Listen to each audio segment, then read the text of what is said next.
Good day, everyone. Merry meet. My name is Glennis. I am the Witch of Whitetail Hollow. If you've just found my channel, well, welcome. I hope you hit the subscribe button and join us. And if you're returning, well, you guys already know. Thank you so much. It's so great to see you, and thank you again. Your support, your feedback are always appreciated. And of course, if you have any questions, feel free. Hey, that's because that's kind of why we're all here, right? It's to learn from one another.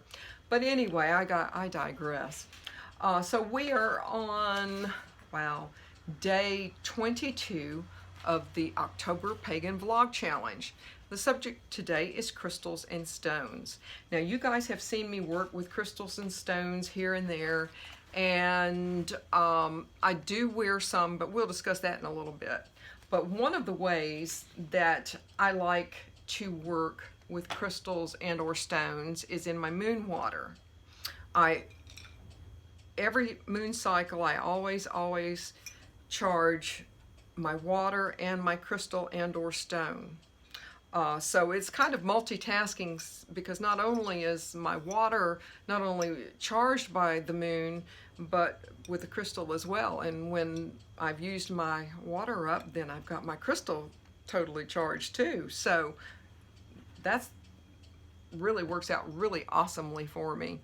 Another way I use it is in some of my oils, and you guys have seen some of my oils where I don't use the large chips. Now, I have a time or two used a large chip, but I use the smaller chips, and again, I charge those and work with those before I even put them in the oil, because like I said, once I put them in my oils, I want to know that they're ready to go and they're going to do what they're supposed to do.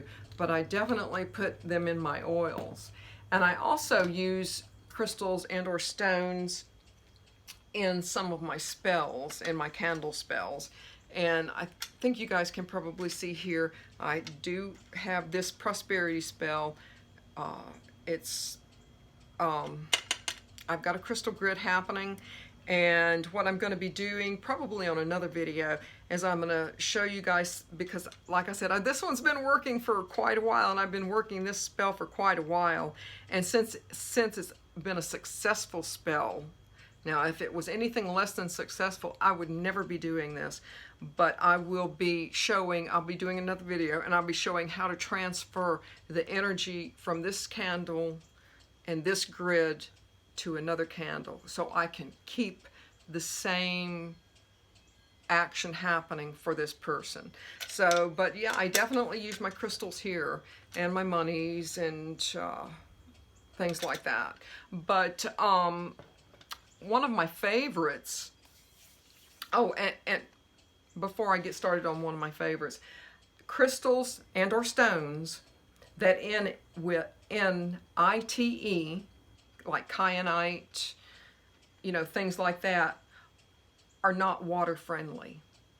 So just a little, I'm not saying that is a rule, but generally speaking, anything that ends with ITE is not water friendly. But one of my favorites is really not a crystal and or stone. I don't think technically I think it's considered an impact glass. And you guys already know I love my Moldavite. This is my Moldavite ring that you very often will see me wearing, and sometimes from time to time you'll see me wearing the earrings. I'm due to get a Moldavite necklace, but that'll happen eventually. I'll find one that I really like. I haven't really kind of gotten out there and beat the doors down of the stores looking for one, but that'll happen eventually. But for me, now, when I first started on YouTube, there was another YouTuber, and she summed it up very nicely. She said, Moldavite, I believe she uses it as well, Moldavite is like a big warm hug. And that is exactly what Moldavite, for me, works as. Now, not everyone can handle wearing Moldavite. For me, I have been starting to wear it over the last 2 or 3 years. it takes a while to get accustomed because it's got a very high energy. It's got a very high vibration. And so you just can't put it on and say, well, I'm going to wear it all day long. I mean, some people can. Some people can handle it.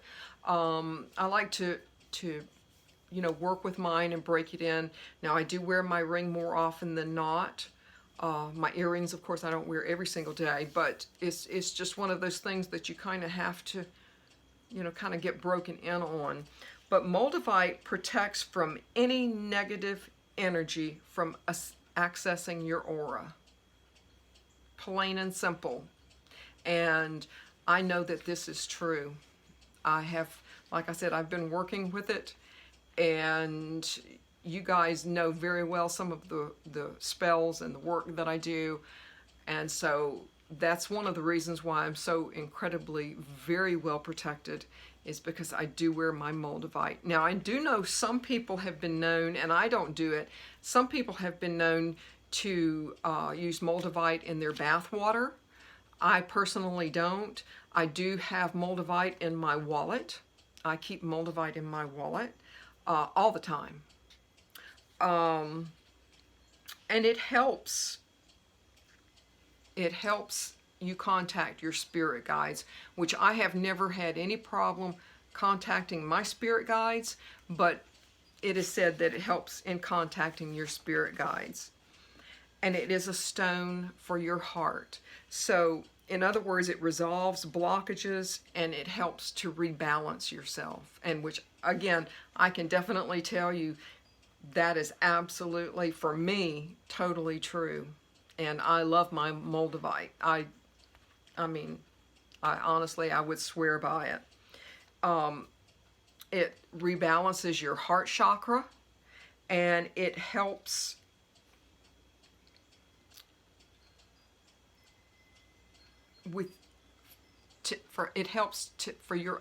to see your emotions clearly. And again, that's one of those things I know, I shared before in one of the videos before, I once thought I'd never be happy.